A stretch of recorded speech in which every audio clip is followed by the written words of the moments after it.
हरे कृष्ण। तो श्रीमद् भागवत महापुराण के नित्य प्रति चलने वाले, क्रम पूर्वक चलने वाले इस अध्ययन में आप सबका स्वागत है, पुनः स्वागत है।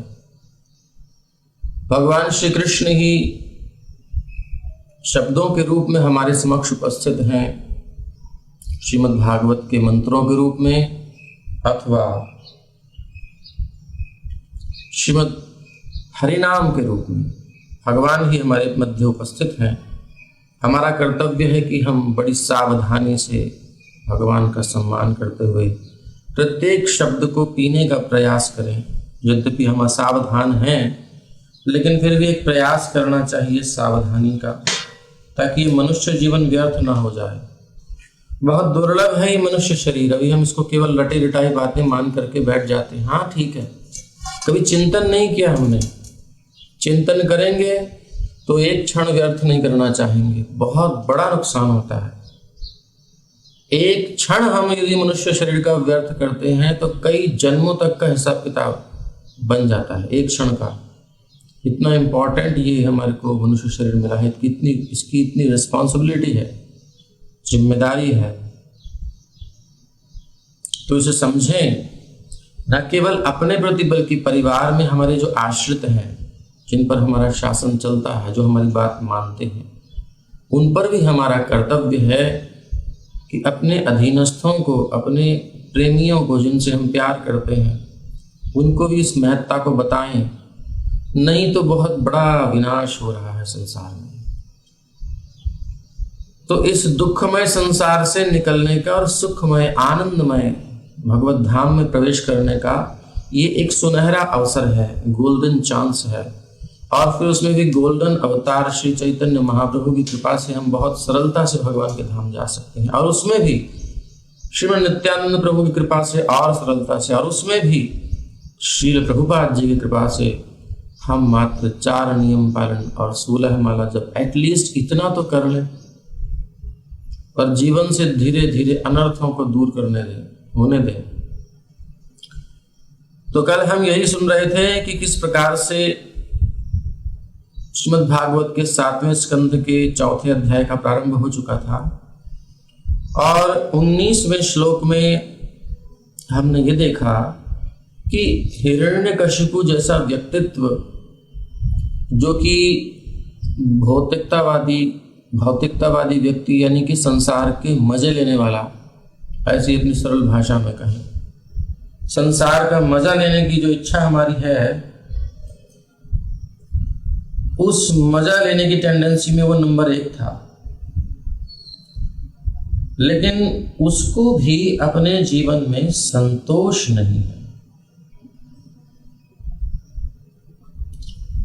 ये ग्रुप में शेयर कर दीजिए, व्हाट्सएप जो है, फेसबुक का लिंक।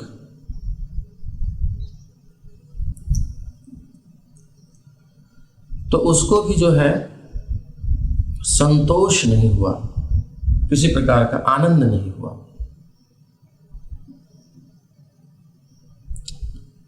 एक सेटिस्फैक्शन है ही नहीं लाइफ में, उसकी हर इच्छा पूरी हो रही है। ये हमने कल की कथा में सुना। यानी आसुरी वृत्ति की जो पराकाष्ठा है वो हिरण्यकशिपु के चरित्र में हमें दिखाई दी।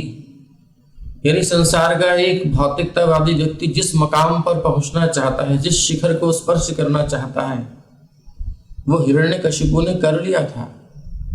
अर्थात हम यहीं बैठे बैठे वो देख सकते हैं जो हम भविष्य में बनना चाहते हैं, संसारी व्यक्ति, कि किस प्रकार से संपूर्ण ब्रह्मांड का स्वामी, ना कि केवल पृथ्वी का, ना कि केवल एक देश का, अखंड शक्ति से युक्त, असीमित तेज से युक्त, किसी का उसके सामने कोई प्रभाव नहीं। पृथ्वी भी, समस्त ग्रहमंडल, 5 तत्व उसके कंट्रोल में, पृथ्वी जल अग्नि वायु आकाश। लेकिन अंतर मन, उसकी इंद्रियां उसके कंट्रोल में नहीं हुई। इंद्रियों ने उसको नचाया और वो नाचा। एक्चुअल में जो हम संसार में भोग करते हैं, एंजॉयमेंट करते हैं, वो हम क्या हैं? बंदर बनते हैं। जैसे मदारी बंदर को नचाता है, ऐसे ही इंद्रियां हमें नचाती हैं। आंख कहती है चल देख, हम कहते हैं देखेंगे। कान कहते हैं सुन, हम सुनने लगते हैं। जीभ कहती है चल चख, हम खाने लगते हैं। जैसी मन में आई खाने की इच्छा, तुरंत वो है जीभ के अंदर हो रही है सेंसेशन, देख के हो रही है। कैसे हो रही है? तुरंत फ्रिज खोला, निकाला, फटाफट गुप खा लिया। कोई फिल्टर नहीं, कोई रिस्ट्रिक्शन नहीं। ये आप प्रहलाद महाराज जी की स्तुति में समझेंगे कि कैसे हमारी दुर्गति हो रखी है। भौतिकतावादी व्यक्ति समझता है कि मैं मजा मार रहा हूं, मौज कर रहा हूं, बट उसकी दुर्गति हो गई है। उसे बंदर बना दिया है। और बंदर भी कैसा है? उसको नचाने वाला बंदर को एक मदारी होता है, बेचारा उसकी बात मान के नाचता है। लेकिन हमें नचाने वाले 10-10 मदारी। जिह्वै कतोच्युत विकर्षति मा वितृप्ता, शिष्णोन्यतस्त्वकुदरं श्रवणं कुतश्चित्, घ्राणोन्यतश्च बलदृक्वच कर्म शक्तिर्बह्व्यः सपत्न्यैव गेहपतिं लुनन्ति। लुनन्ति शब्द है, घसीट रही है इंद्रियां। अब बताओ, अरे हम कैसे अपने मन को मार सकते हैं जी? ये कोई बात ही? मैं तो मेरे मन को नहीं मार सकती। मैं कोई चीज नहीं मिली तो उदास, अर्थात हम मन को नहीं मार सकते, मन की मार खा सकते हैं, इंद्रियों की मार खा सकते हैं।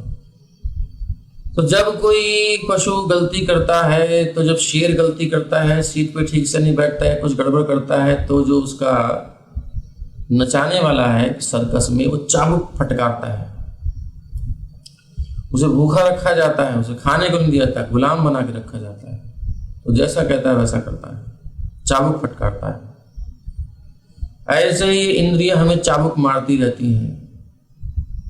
ये जो समझ जाएगा ना, वो भौतिक विलासिता के जीवन को बिल्कुल नरक के समान समझ के त्याग देगा। बोले क्या गुलामी करनी इनकी? गुलामी करनी तो क्यों ना प्यारे श्याम सुंदर की जाए।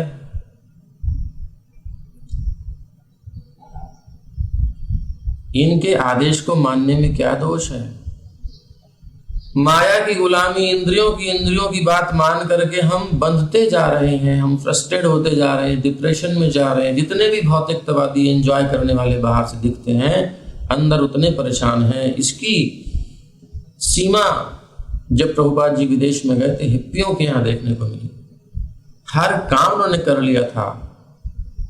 हिरण्यकशिपु तो बहुत ऊंची स्थिति में है, चलो, लेकिन इस प्रैक्टिकल लाइफ में देखें तो हिप्पीज उस समय नंगे घूम रहे हैं, पड़े हुए हैं बेहोश, नशा करके, गर्लफ्रेंड बॉयफ्रेंड आलिंगन अवस्था में गलियों में पड़े हुए हैं। कोई इनको जानवर की जिंदगी है, जो मन करे सो करो, जो मन करे सो करो, मतलब जानवर, मनुष्य नहीं है।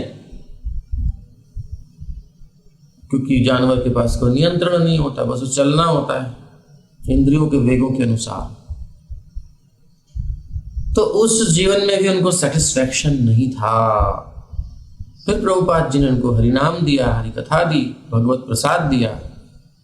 तब उन्होंने कहा कि ये हमारा असली जीवन है, जो हम चाहते थे वो हमें कहीं नहीं मिला, न नशे में, न लड़की में, न किसी प्रकार की मौज मस्ती में। तो यही पॉइंट हमें समझना है। हम सोचते हैं कि हम तो वो सब नहीं करते। अरे भाई, दोष चाहे छोटा हो या बड़ा हो, दोष तो दोष है। कुर्ता आपका सफेद है, आपका वस्त्र सफेद है या क्रीम कलर का है, मतलब उज्जवल है, तो उस पर थोड़ा सा भी दाग लगता है तो दिखाई तो देता है ना। मल है, मल की एक छींट आ गई, मल की। सुअर था लेटरिन में, वो गंदी जगह पर, वो उसने झाड़े अपने बाल, वो हिला करके झाड़ता है, तो एक छींट आपके ऊपर आ गई, छोटी सी है, तो आपको अच्छा लगेगा क्या? छी छी छी छी, कपड़ा गंदा हो गया।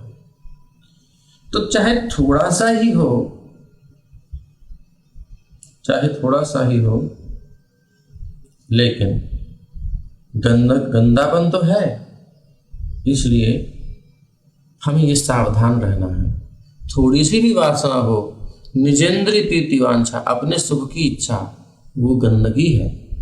और जैसे ही हम इन इंद्रियों की इच्छाओं को छोड़ करके श्री कृष्ण की इच्छा को पूर्ति करते हैं, श्री कृष्ण चाहते हैं ऐसा करें, हम वही करें। इंद्रियों को मार करके, दबा करके, तुम्हारी बहुत मान ली, मन की बहुत मान ली, अब हम श्री कृष्ण की मानेंगे। तब हमें स्वतंत्रता मिल जाएगी इनकी गुलामी से। इन इंद्रियों को हम कंट्रोल कर पाएंगे। भगवान की सेवा में लगने के प्रयास से इंद्रियां हमारी गुलाम हो जाएंगी। फिर हम जो चाहेंगे वो कर सकते हैं। अभी नहीं कर सकते। अभी हम चाहते हैं कि हम सही काम करें, लेकिन मन में वेग आते हैं, मन में इच्छाएं आती हैं, आदमी फिसल के चला जाता है। आते हैं भक्ति करने के लिए, लेकिन इंद्रियों के कारण, वेगों के कारण भाई हमसे सहा नहीं जाता, अच्छा नहीं लग रहा, कुछ समझ में नहीं आ रहा। बहुत सारे आर्गुमेंट होते हैं। यही है, ये हमको विपथ कर रही है इंद्रियां, हमारा मन हमको उच्चाटन दे देता है और हम गुलाम बन के चले जाते हैं, पीछे छोड़ देते हैं सब। ये हमारी गुलामी है। हम सोच रहे हैं कि हम स्वतंत्र हैं, एक्चुअल में हम इंद्रियों के गुलाम हो गए हैं। अब इस गुलामी से मुक्त होना है। यही हिरण्यकशिपु की स्थिति थी। स इत्थं निर्जित कुकवे कराट विषयान प्रियान यथोपजोषम भुंजानो ना तृप्यद अजितेन्द्रियः। जित अर्थात जीता है जिसने इंद्रियों को, ऐसा हिरण्यकशिपु नहीं था, वो था अजितेंद्रिय। जिस कारण से,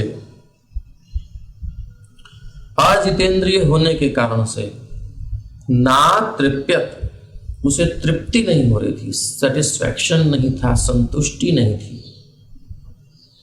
इतना ज्वलंत उदाहरण है। अब और क्या समझने के लिए रह गया?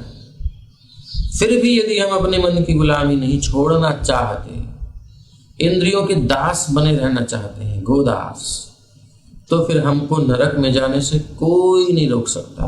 भगवान भी सामने खड़े होंगे, वो भी नहीं रोक सकते। गुरुजी सामने खड़े होंगे, नहीं रोक सकते। क्यों? क्योंकि अदांत गोभिर्विशताम तमिश्रम पुनः पुनः शर्विद चर्वणाना। अदांत, अनियंत्रित गो इंद्रियां, फिर विषताम तमिश्रम, तमोगुण में, अंधकार में, नरक में ले जाएंगी इंद्रियां हमें खींच खींच के। और हम जाएंगे क्योंकि हमारा मन तो हमारे बस में नहीं है, हमारी इंद्रियां तो हमारे बस में नहीं है। क्या करें? मन करता है तो रुका नहीं जाता, तो जाओ, फिर ये ले जाएंगी नरक में। और दूसरी ओर यदि हमने श्री कृष्ण की शरण ले ली, पुकार लिया भगवान को, हरे कृष्ण कृष्ण कृष्ण हरे हरे, हरे राम राम राम हरे हरे, तो हम भगवान की सिक्योरिटी पाते हैं, बलवान होते हैं। कम से कम उतना समय, जितना समय हम भगवान की सेवा में रहते हैं, माया की सेवा से बच सकते हैं।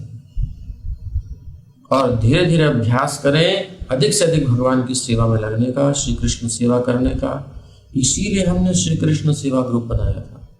तो जो श्रीमद् भागवत कथा है, उस ग्रुप में जनरल आप कथा सुनिए, लेकिन जब आपको लगता है हम सैक्रिफाइस करना चाहते हैं, लगता है कि हम कुछ भगवान के लिए अब करना चाहते हैं, अपने लिए बहुत कर लिया, परिवार के लिए कर लिया, समाज के लिए कर लिया, वैसे तो करते नहीं है लोग, लेकिन फिर भी अब हम श्री कृष्ण के लिए कुछ करना चाहते हैं, तो कुछ सेवाएं हैं। उन सेवाओं को जब आप स्वीकृति आपके अंदर आ जाए, तब आप इस ग्रुप में आइए, उससे पहले मत आइए।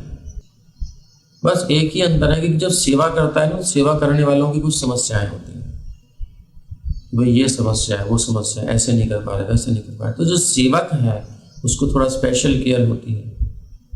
जो जनरल आप सुन रहे हैं तो सुनिए, नो प्रॉब्लम। बस इतनी सी बात के लिए थोड़ा सा हम अलग ग्रुप बनाए थे। तो अभी हम बात करेंगे आपने क्या क्या सेवा ली है, नहीं ली है तो फटाफट ले लीजिए, और ले ली है तो फिर हमको बताइएगा क्या क्या है, ताकि हमें पता चले कि कौन क्या सेवा लेके बैठा है। और ये बात अब हमें समझ जानी चाहिए कि जीवन भगवत सेवा के लिए है, भगवान की सेवा, यही हमारी ओरिजिनल स्वाभाविक पोजीशन है, ये हमारा स्वरूप है। मछली का स्वरूप है कि वो जल में विहार करे, ऐसे ही हमारा स्वरूप है, हम हरि नाम में, हरि कथा में, हरि सेवा में विहार करें। ये जल है श्री कृष्ण की सेवा, और हम मछली के समान हैं, आत्मा मछली है।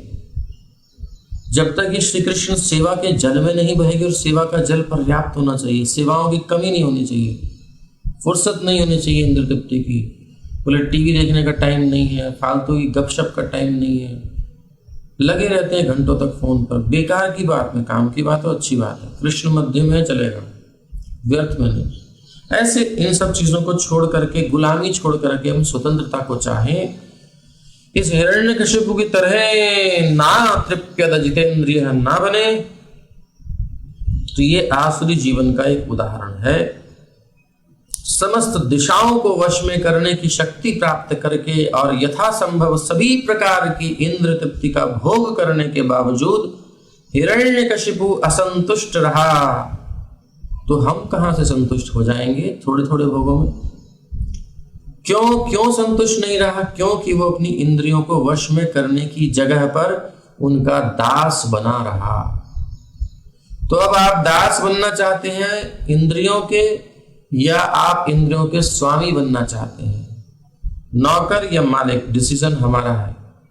ऑप्शन है, अगर आप इंद्रियों का स्वामी बनना चाहते हैं तो ऐसे तन के नहीं खड़े हो सकते, आपको एक सहारा चाहिए, क्योंकि माया की शक्ति प्रबल है।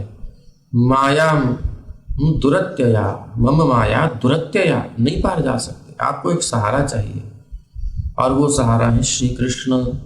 तो जब हम श्री कृष्ण नाम, श्री कृष्ण कथा, और जो हमने आपको श्लोक याद कराए हैं, तन्नः प्रभु आदि आदि और अहं हरे तव पादैक मूल, ये श्लोक नित्य प्रति अर्थ का चिंतन करते हुए भाव से युक्त होकर भगवान के सामने दिन में 3-4 बार पुकारे, हे प्रभु कृपा करो, कृपा करो।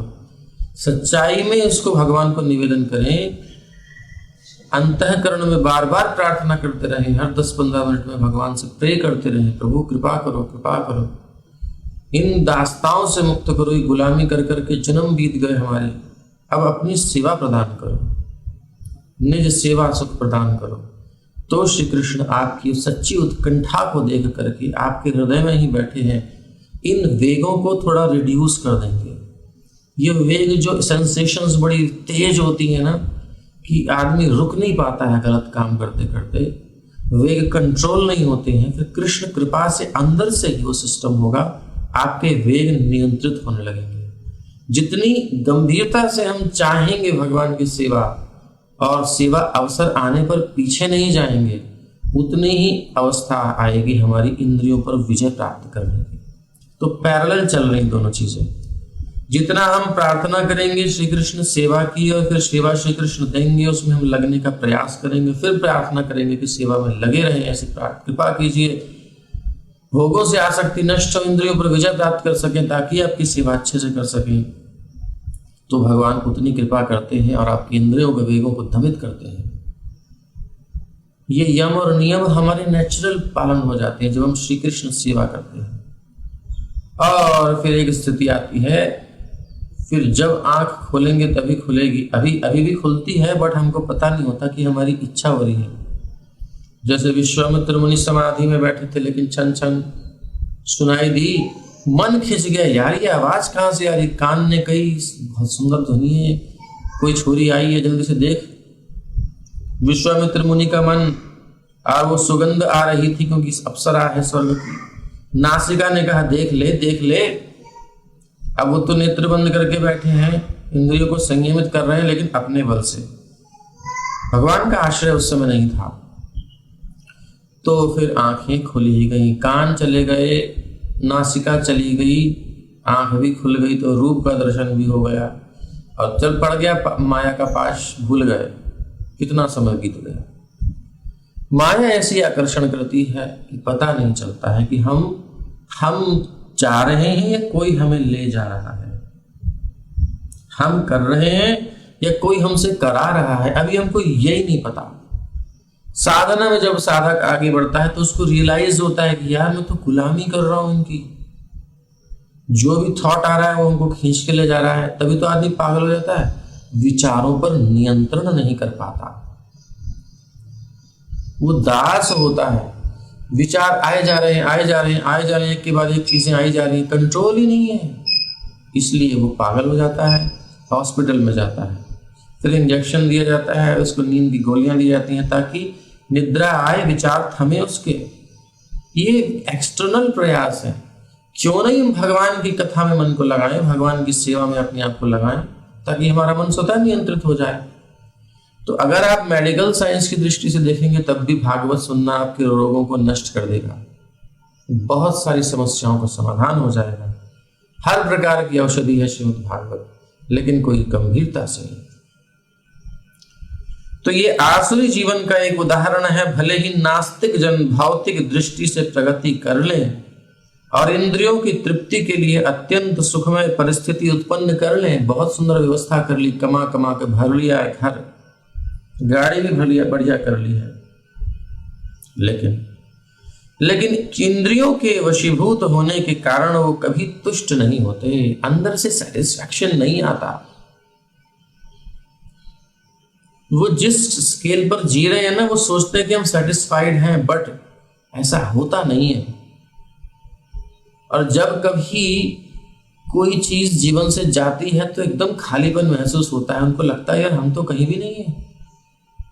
रियलाइज होता है उनको बाद में, जब झटका लगता है संसार का, जब बेटा कहता है कि पिताजी अब आप अलग हो जाइए, जब कोई चला जाता है जीवन से, जब हमारा कोई साथ नहीं देता किसी समय पर, जब हमारे ऐसी कोई समस्या आती, तब खालीपन महसूस होता, अरे मैं तो डिपेंड था, मैं तो अंदर से भरा ही नहीं हूं, इनके निकलते मैं खाली हो गया। खालीपन, अकेलापन, लोनलीनेस, ये महसूस होता है। और एक डिवोटी है, भक्त है, तो अंदर श्री कृष्ण नाम रूप गुण लीला भर रखा है उसने। कोई आओ स्वागत है, कोई जाओ भीड़ कम हो रही है, थैंक यू, आराम से भजन करेंगे, कोई फर्क नहीं पड़ता उसे, क्योंकि वो भगवान के साथ है। फिल अप, लोग उसके पास आते हैं रस लेने के लिए, सुख की प्राप्ति के लिए। महात्मा का दर्शन करके सुख मिलता है लोगों को। क्यों? क्योंकि वो अंदर से भरा हुआ है। क्या हम महात्मा नहीं बन सकते? हम क्यों नहीं बन सकते महात्मा? हम भी श्री कृष्ण को अपने अंदर धारण कर लें। महात्मानस्तु माम पार्थ दैवीं प्रकृतिमाश्रिताः। दैवी प्रकृति अर्थात भगवान की सेवा में जो लगता है वही श्री कृष्ण को अपने अंदर भर पाता है। और जिसके अंदर श्री कृष्ण आ गए उसे किसी चीज की कमी नहीं, कोई असंतोष नहीं। लेकिन भौतिकतावादी व्यक्ति अरबों खरबों इकट्ठा करने के बाद, सब सुविधाएं जुटाने के बाद भी अंदर से खोखला होता है। इंद्रियों के वशीभूत होने के कारण वो कभी तुष्ट नहीं होता। ये आधुनिक सभ्यता का प्रभाव है।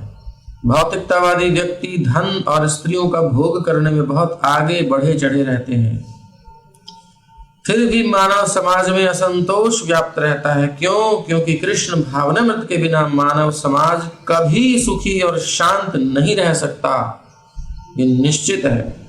जहां तक भौतिकतावादी इंद्रिय तृप्ति का प्रश्न है, सेंस ग्रेटिफिकेशन, भौतिकतावादी अपने भोग को जहां तक वो कल्पना कर सकते हैं बढ़ाते रहते हैं। ये भी ले आओ, वो भी ले आओ, उसको भी खा लो, उसको भी खा लो, उससे भी बात कर लो, ये भी कर लो, सब यही करते रहते हैं। लेकिन ऐसी भौतिक स्थिति में लोग अपनी इंद्रियों के दास बने रहते हैं, गुलामी है।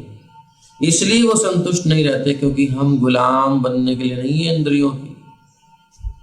अच्छा मालिक होता है तो आदमी संतुष्ट रहता है। देखो अपने माता पिता की गुलामी मतलब उनकी सेवा। माँ कहती है बेटा ये काम करो, बाप कहता है बेटा ये काम करो, चलो ये कर लो वो कर लो, तो उसमें एक प्रेम है, एक स्नेह है। और एक बाहर कोई होटल पर हम पहुंच जाएं, वेटर का काम करें या बर्तन मांजे किसी छोटे मोटे होटल पर, है ठीक से मान साले क्या करता है, ऐसे गालियां देते हैं। उठा करके वो जो कड़छी होती है, जो क्या क्या वो मारता है ताड़ से,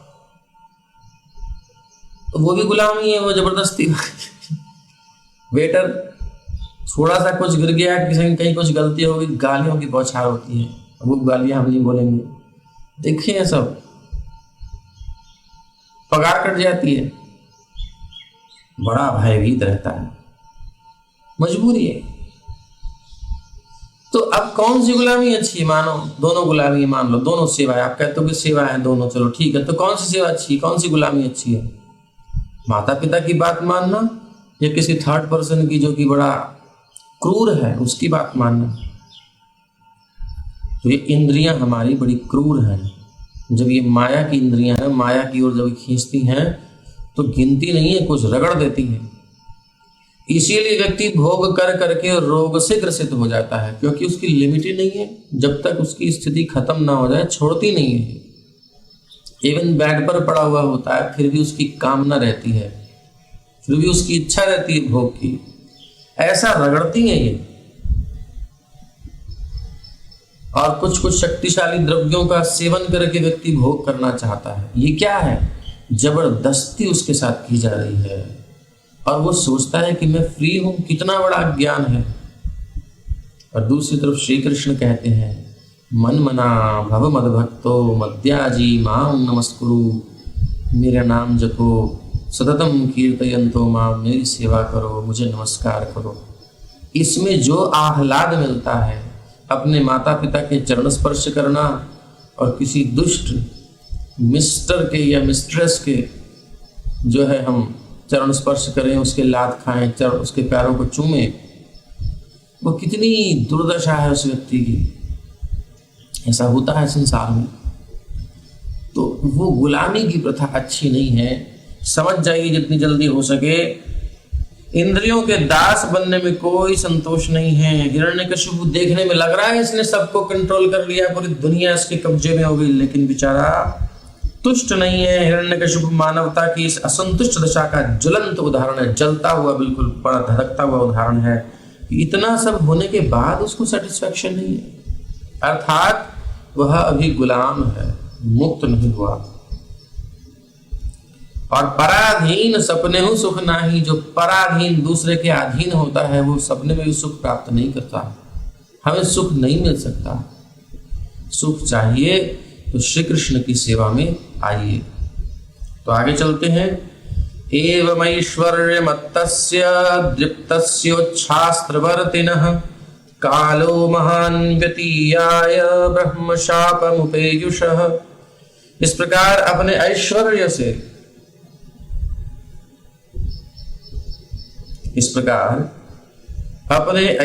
से अत्यधिक गर्वित और प्रामाणिक शास्त्रों के विधि विधानों का उल्लंघन करते हुए हिरण्यकशिपु ने बहुत समय बिताया। इसलिए उसे 4 कुमारों ने, जो कि प्रतिष्ठित ब्राह्मण थे, शाप दे दिया। तो ऐसे अनेक दृष्टांत मिलते हैं जब ऐश्वर्य प्राप्त करने के बाद असुर इतने गर्वीले उठते हैं। वही जो दीन बन के प्रार्थना कर रहा था ब्रह्मा जी, आंखों में आंसू, रोम खड़े हो रहे हैं, आपको याद है ना। तो असुरों के अंदर थोड़ी सी दैन्यता, थोड़ी सी क्वालिटीज दिखाई देती हैं, तो उनको भ्रम में मत पड़ना। अरे देखिए कितने अच्छे हैं वो। आप कहते हैं इंद्रियों के दास हैं, खराब होते हैं, कितने अच्छे हैं वो।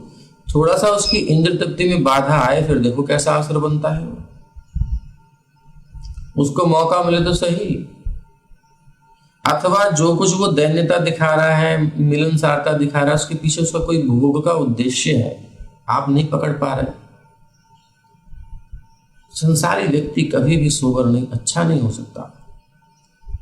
भले ही कुछ अंशों में अच्छा दिखाई दे, लेकिन यदि उसके अंदर भोग की वासना है तो वो कुछ काल तक अच्छा है, जब तक वो भोग की तृप्ति हो रही है, उसकी कामना पूर्ति हो रही है। उसके बाद कोई मतलब नहीं उसको। ऐसा देखा गया है। सगी बहन अपने भाई को जहर दे रही है जागीर के लालच में। ऐतिहासिक घटनाएं हैं। वो तो भगवत कृपा से उसके अंदर करुणा उदित हो गई, क्योंकि वैष्णव का स्वभाव ऐसा होता है। लेकिन फिर भी वो वैष्णव ने कहा, जब मेरे जगन्नाथ ने ये जो है प्रसाद पा लिया, मतलब भोग पा लिया, प्रसाद हो गया, तो मैं भी वही पाऊंगा। और वो महाराज प्रसाद पा लिए और वो विष पच गया उनको। ऐसी श्रद्धा जब होती है तो फिर चमत्कार होता है।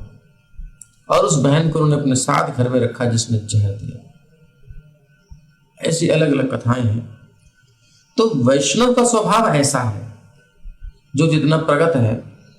और दूसरी ओर असुर का स्वभाव, अगर किसी और को पता चलता, किसी राजा को, वो राजा थे लेकिन किसी और को पता चलता, तुरंत सर कलम करा देता। अकबर को देखो, बीरबल जब दुकान पर था, अभी भर्ती नहीं हुआ था अकबर के दरबार में, आपको याद है, पान मंगाया था किसी दास से, सेवक से, पान ला के दिया, चूना थोड़ा ज्यादा था, गाल कट गया। चूना मंगाया, बोले 1 किलो चूना लेके आओ। लेने गया, किस लिए मंगाया? बोले इसको चूना खिलाऊंगा भर के, अब कटेगा इसका पूरा, मेरा गाल काटा इसने। ये है भौतिकतावादी अकबर महान, ठीक है। और बहुत सारी चीजें हैं। तो जो हम लोग संसार में लोगों को अच्छा देखते हैं, वो कुछ काल तक एक कवरिंग है उनकी। इंद्र तृप्ति में बाधा आए, फिर देखो कैसे उनकी तांडव गति दिखाई देती है। इसलिए भ्रम में न पड़े। शास्त्र की विधि को छोड़ करके जब हम चलते हैं, अपने मन की विधि के अनुसार चलते हैं, अपनी इंद्रियों को वेगों के अनुसार चलते हैं, तो हम कभी भी शांति प्राप्त नहीं कर सकते। तस्योग्रदंड संविघ्नाः सर्वे लोकाः सपालकाः अन्यत्रालब्ध शरणाः शरणं ययुरच्युतम्। हिरण्यकशिपु द्वारा दिए गए कठोर दंड से सबके सब, यहां तक कि विभिन्न लोकों के शासक भी अत्यधिक त्रस्त थे। मतलब त्रस्त होते हैं, लेकिन ऐसा टॉर्चर करता था कि बाप रे। वो अत्यंत भयभीत और उद्विग्न, टेंशन में होकर के, और अन्य किसी का आश्रय ना पा सकने के कारण, कोई है ही नहीं। जहां देखो हिरण्यकशिपु की जय, उसी की सत्ता है। कहीं दौड़ जाओ, इस लोक में उस लोक में चले जाओ। अब जब किसी को कोई शरण नहीं, तो फिर अनाथों के नाथ जगन्नाथ पूर्ण पुरुषोत्तम भगवान श्री विष्णु की शरण में गए। तो ये है। तो भैया ऐसी परिस्थिति आई है, उस समय कोई शरण नहीं मिली है, तब भी एक शरण बची हुई थी, वो है श्री हरि की शरण। इसलिए हरिः शरणम, हमें भगवान की शरण में अभी से रहना चाहिए। क्योंकि जो भी शरण हम ले रहे हैं वो खुद अशरण हो जाएगा। जिसका भी हम भरोसा कर रहे हैं, कल वो खुद ही उसको अपना भरोसा नहीं रहेगा। ऐसा हो सकता है, उसका खुद का भरोसा नहीं, कल कहाँ रहेगा। हम तुम्हारी सिक्योरिटी करें कि कल हम तुम्हारे पास आ रहे हैं, पता चला जय जय श्री राम हो गया, उनका रात ही में काम हो गया। अरे तुम तो हमारी सिक्योरिटी कर रहे थे, कहाँ गए? बोले चले गए।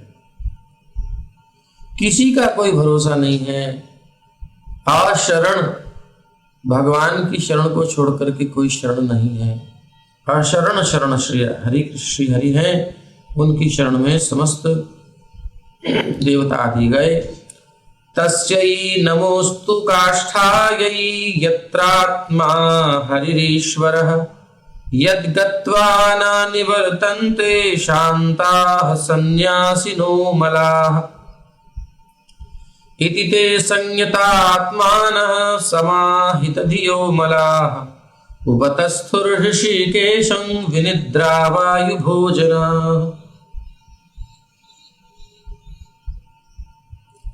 हम उस दिशा को सादर नमस्कार करते हैं जहां पूर्ण पुरुषोत्तम भगवान स्थित है। जहां पूर्ण पुरुषोत्तम भगवान स्थित है।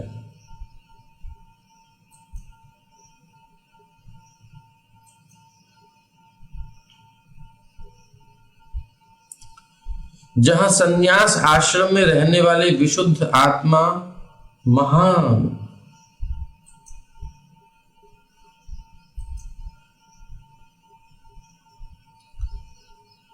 साधु पुरुष जाते हैं, और जहां जाकर वो फिर कभी नहीं लौटते।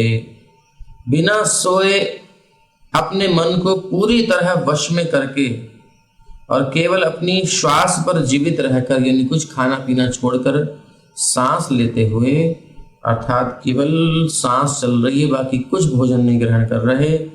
और विभिन्न लोकपालों ने ऐसा ध्यान करके ऋषिकेश की पूजा करनी प्रारंभ की।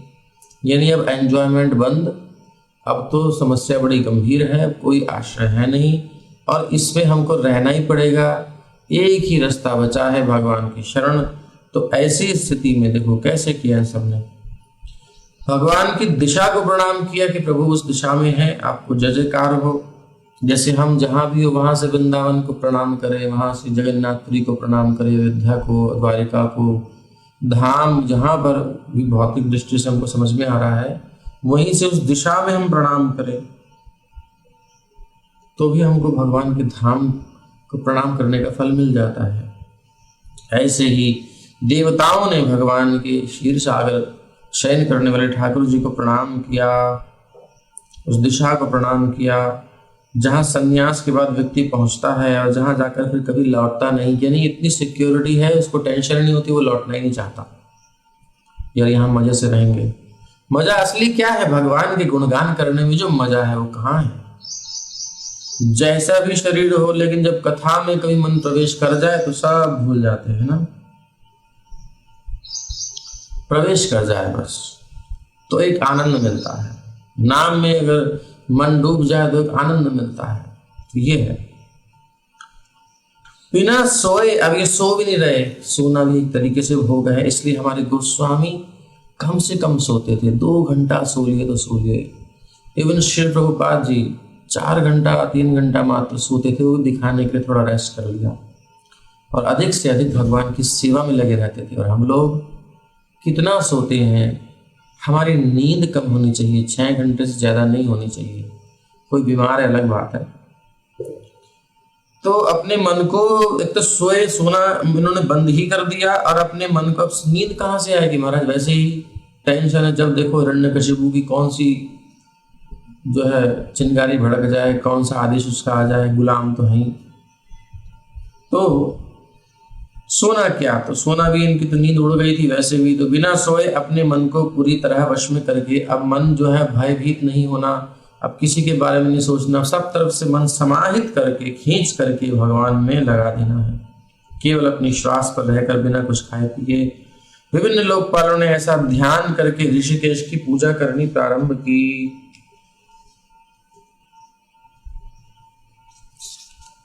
तेषामा, इसमें प्रभुपा जी 2 चीजें बता दी हैं। भगवान सर्वत्र व्याप्त है, लेकिन एक जगह विशेष रूप से है। जैसे वाईफाई का कनेक्शन सब जगह है, लेकिन उसका एक सोर्स है। ओके, तो ये है तेषामा विरभूद्वाणी अरूपा मेघ निस्वना सन्नादयन्ति ककुभः साधूनाम भयंकरी। तब उन सबके सामने एक दिव्य वाणी प्रकट हुई। जब ऐसी प्रबल पुकार होती है, सब कुछ छोड़ करके भोग और पूरी तरह डूब करके भगवान से त्राही त्राही करता है जीव। अहम हरे तब पादैक मूल दासानुदासो भवितास्मि भूयः मनः स्मरेता सुपतेर्गुणांस्ते गृणीत्वाक् कर्म करोतु काया। जब एक तान होकर के पुकारता है, बिल्कुल डूब करके भगवान से रो करके, तो बड़ी जल्दी कृपा होती है। भगवान तो तैयार बैठे थे कि जीव मेरी शरण में आए और मैं उनकी सिक्योरिटी करूं, मैं अपने बच्चे को मुझे पुकारे तो मैं उसे लाड़ करूं, प्यार करूं। जैसे ही इन देवताओं ने प्रयास किया, भगवान तेषाम अविरभूत वाणी, आविर्भूत वाणी आविर्भूत हो गई। क्या हो गई? भगवान की वाणी। भगवान और उनकी वाणी अलग नहीं है। तब उन सबके सामने एक दिव्य वाणी प्रकट हुई, जो भौतिक नेत्रों से अदृश्य पुरुष से निकली थी। भगवान तो वहीं थे, बट भौतिक नेत्रों से नहीं दिखाई देते। ये वाणी मेघ की ध्वनि की तरह गंभीर थी, जैसे बादल गरजता है, गड़ गड़ गड़ गड़ गड़, ऐसे बड़ी गंभीर ध्वनि थी। ये वाणी अत्यंत प्रोत्साहन देने वाली थी। वो सुनकर के एक बल संचार हो गया, एक निर्भयता आ गई कि अब बस हिरण्यकशिपु मारा ही गया, कोई टेंशन नहीं, एकदम एनर्जेटिक हो गए। और सभी प्रकार का भय भगाने वाली थी। क्या बोला भगवान ने? सबने कान खड़े कर दिए। बोला मां भैष्ट विबुध श्रेष्ठा सर्वेषां भद्रमस्तु वः मद्दर्शनं हि भूतानां सर्वश्रेयोपपत्तये ज्ञातमेतस्य दौरात्म्यं दैतेयापसदस्य यत् तस्य शांतिं करिष्यामि कालं तावत् प्रतीक्षत। ठाकुर जी भी लीलाधारी है ना। श्री भगवान की वाणी इस प्रकार से गुंजायमान हुई, गूंजने लगी, जैसे डीजे में बूफर लगा लगा करके ढुच्चुक गूंजती है, उससे भी बढ़िया जैसे कि बादलों की गड़ गूंजती है, ऐसी वो वाला भगवान का डीजे वाला बढ़िया है। बादलों वाला तो ठाकुर जी की वाणी भी ऐसे ही गूंजने लगी। हे परम श्रेष्ठ विद्वानों, डरो मत, मां भयिष्ठ। भगवान सबसे पहले निर्भय करते हैं, यार टेंशन क्यों लेता है, मैं हूं ना। तुम सबका कल्याण हो, तुम सभी मेरे श्रवण और कीर्तन द्वारा मेरी स्तुति से मेरे भक्त बनो। भगवान क्या बोल रहे हैं, मत दर्शनम, मेरा दर्शन करो, अर्चा विग्रह के रूप में श्रवण और कीर्तन करो, मेरे भक्त बनो, क्योंकि इन सब का उद्देश्य सभी जीवों का कल्याण है, इसी से जीवों का कल्याण है। मछली को कहा जाए कि तुम जल में रहो, जल की जय जयकार करो, जल में तैरो, जल ही तो जीवन है मछली का। तो हम अपने जीवन को देखो, हमारा जो सबसे क्लोज होता है, हम उसको प्यार करते हैं, उसकी जय जयकार करते हैं, उसकी प्रेस करते हैं, उसकी प्रशंसा करते हैं, तो क्या गलत बात है? हम प्यार करते हैं, इसकी करते हैं, कभी कभी उसको सामने झुक भी जाते हैं, उसकी बात भी मान लेते हैं, भले ही कुछ भी हो। तो ऐसे ही भगवान के सामने झुकने में क्या जा रहा है, वो तो अपने है ना।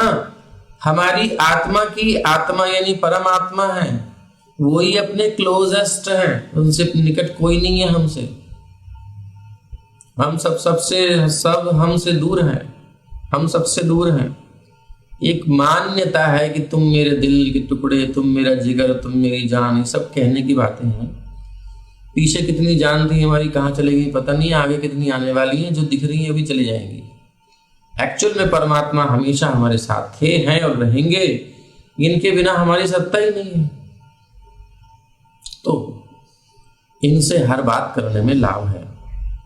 तो कह रहे हैं भगवान जीवों का कल्याण इसी में है कि वो मुझसे प्रेम करें, मेरी सेवा करें, मेरा श्रवण कीर्तन करें। मैं हिरण्यकशिपु के क्रियाकलापों से परिचित हूँ, डोंट वरी, आपको चिंता नहीं करनी है, मुझे सब पता है और मैं उन्हें शीघ्र ही रोक दूंगा। जो उनके कार्यकलाप है हिरण्यकशिपु जो गड़बड़ कर रहा है, एक लिमिटेड टाइम दिया हुआ है, उसको कर ले बेटा, तब तक धैर्य पूर्वक प्रतीक्षा करो। मतलब अभी थोड़ा सा टाइम और है, उसके बाद हम उसके कार्यों को रोक देंगे।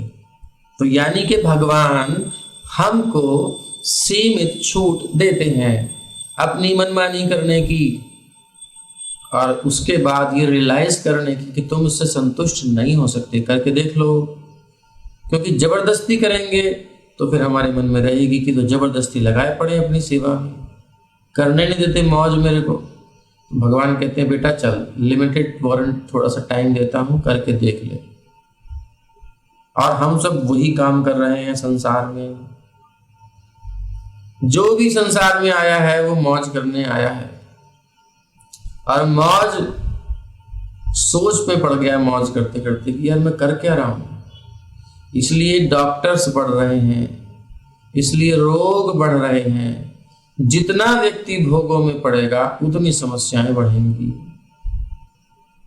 भोगे रोग भयम। तो मनुष्य को उस स्थिति का अनुभव करना चाहिए, तभी वो भगवान के क्रियाकलापों की परम प्रकृति को समझ सकेगा। यदा देवेषु, पूछे महाराज कितना टाइम लगेगा, कुछ तो सिम्टम बताओ, कब आप इन कामों को बंद करेंगे? तो हद कर दी इसने, तो कितना उत्पात मचा रखा है। आप तो कह रहे सब पता है, यहाँ तो हमारी सांस नहीं आ रही है, जैसे हम तो प्राणायाम रोक करके बैठे हैं, दिल की धड़कन नहीं रुक रही है, हार्ट बीट इतनी, हमारा ब्लड प्रेशर भी इतना लो हो गया है डर के मारे। और आप कह रहे हो, अभी तो आपने वाणी सुनाई तो जान आई, जान में जान आई। महाराज कितना टाइम होगा, प्लीज थोड़ा थोड़ा बता दीजिए। तो कहते हैं, एक साइन बताते हैं, यदा देवेषु वेदेषु गोषु विप्रेषु साधुषु धर्मे मयि च विद्वेषः स वा आशु विनश्यति। जब कोई व्यक्ति पूर्ण पुरुषोत्तम भगवान के प्रतिनिधि देवताओं, समस्त ज्ञान के प्रदाता, वेदों, गायों, ब्राह्मणों, वैष्णवों, धार्मिक सिद्धांतों तथा अंततः मुझ पर मुझ पूर्ण पुरुषोत्तम भगवान से ईर्ष्या करता है तो वो तथा उसकी सभ्यता दोनों बिना देर किए नष्ट हो जाएंगे। तो जब कोई, ये श्लोक आप देख लीजिए और आज की नेताओं को देख लीजिए, आज की सत्ता देख लीजिए क्या कर रही है। यदा देवेषु, देवताओं की निंदा, देवताओं की उपेक्षा, ठीक है। वेदेषु, वेदों की निंदा, वेदों की उपेक्षा हो रही है। यूनिवर्सिटीज में क्या हो रहा है, बड़े बड़े कॉलेजेस में क्या हो रहा है, किसी को भी सुना दो, कुछ भी बना दो। गोषु, गौ रक्षा हो रही है कि गौ हत्या हो रही है, देख लीजिए। विप्रेषु, विप्र अर्थात जो विद्या में प्रवीण है, जो अच्छे ब्राह्मण हैं, नियम संपन्न हैं, गुणों से युक्त हैं, कहाँ उनकी केयर कर रहा है कोई। गुरुकुल की विद्या को, गुरुकुल सिस्टम खत्म करके सरकारी बना दिया गया और इसलिए नष्ट हो गई संस्कृत की शब्द व्यवस्था। स्वतंत्र होते थे गुरुकुल, ब्राह्मण की वृत्ति थी अपनी, पठन पाठन यजन याजन दान प्रतिग्रह, स्वतंत्र फल फूल रहे थे और संस्कृति फल फूल रही थी। लेकिन वो सब नष्ट कर दिया। साधुषु, सच्चे जो साधु हैं, आप देख लीजिए, गौ हत्या को बंद कराने के लिए इंदिरा गांधी सरकार में जब भीड़ गई थी साधुओं की संपूर्ण भारत से, तो अंधाधुंध गोलियां चली थी। ये सरकार है, जय हो इंदिरा गांधी की। इसलिए उसकी इतनी गोलियां हुई, छलनी हो गई। गोपाष्टमी के दिन मरी। राजीव गांधी भी उसी दिन गया और पता नहीं अगला भी शायद उसी दिन जाए। यदा देवेषु वेदेषु गोषु विप्रेषु साधुषु धर्मे मयि च विद्वेषः। और धर्म से द्वेष चल रहा है आजकल, प्रत्यक्ष देख लीजिए, सब चीजें हैं। मई, भगवान कहते हैं मुझसे द्वेष करता है। जब भगवान से द्वेष, कोई भी भगवत गीता नहीं पढ़ेगा, स्कूल में भगवत गीता सिलेबस के रूप में लागू नहीं हो सकती। तो ये सब चीजें हैं। कुछ सरकार प्रयास करती हैं और कुछ विरोध उत्पन्न करती है। तो धर्म में और भगवान में जो विद्वेष होता है, सनातन धर्म से द्वेष होता है, तो सवा आशु विनश्यति, वो जल्दी नष्ट हो जाता है। नष्ट हो जाता है मतलब अब वो आसुरी चेतना में पहुंच गया और उसकी दुर्गति होती है। और जितने ऐसे दुष्ट नेता होते हैं सब कुत्ते की मौत मरते हैं और बुरी हालत होती है। ज्वलंत उदाहरण आपको हमने बता ही दिया है। बुरी दशा होती है इनकी बाद में, और यहाँ से नरक में जाते हैं, कहीं नहीं जाएंगे, पक्का टिकट है नरक का, जितना भी इन्होंने भोग किया है करोड़ करीब। जैसे कि प्रभुपाद जी ने बताया, नेहरू जो है, चाचा नेहरू पेरिस में कुत्ते बने जा करके। सुनने में खराब लग रहा होगा कुछ लोगों को, लेकिन ये फैक्ट है। तो अब ये बताइए महाराज, ठीक है ये तो सब कुछ कर रहा है, और कुछ बताओ, कुछ और क्लोज, कैसे आप कब आओगे, कब ये रुकेगा इसका आतंक? बोले निर्वैराय प्रशांताय स्वसुताय महात्मने प्रह्लादाय यदा द्रुह्ये धनिष्ये विवरोर्जितम्। जब हिरण्यकशिपु अपने ही पुत्र महान भक्त प्रहलाद को सताएगा, जो अत्यंत शांत गंभीर तथा शत्रु रहित है, यानी प्रहलाद को कोई शत्रु भाव ही नहीं किसी के प्रति, सबके प्रति समभाव है, तब मैं ब्रह्मा के समस्त वरों के होते हुए भी उसका तुरंत ही वध कर दूंगा। जितने भी वर उसको मिले हो कोई वैल्यू नहीं रह जाएगी, एक्सपायरी कर दूंगा सबकी, जब ये प्रहलाद को सताएगा। तो समस्त पापों में सबसे भयंकर पाप है परम भक्त या वैष्णव के प्रति अपराध। किसी वैष्णव के चरण कमलों पर किया गया अपराध इतना घातक होता है कि भगवान श्री चैतन्य महाप्रभु ने उसकी तुलना एक पागल हाथी से की है। प्रमत्त हाथी, हाथी माता। तो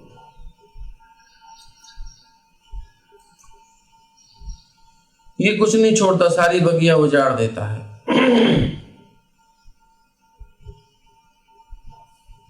तो अब श्री नारद उवाच इत्युक्ता लोकगुरुणा तं प्रणम्य दिवौकसः न्यवर्तन्त गतोद्वेगा मेनिरे चासुरं हतम्। महान साधु श्री नारद मुनि ने आगे कहा, जब सभी के श्री गुरु पूर्ण पुरुषोत्तम भगवान ने स्वर्ग में रहने वाले सभी देवताओं को इस प्रकार आश्वस्त कर दिया। स्वर्ग में रहने वाले देवता हैं लेकिन रह नहीं रहे हैं, अभी याद रखिएगा। रह रहे तो गुलामों की तरह रह रहे।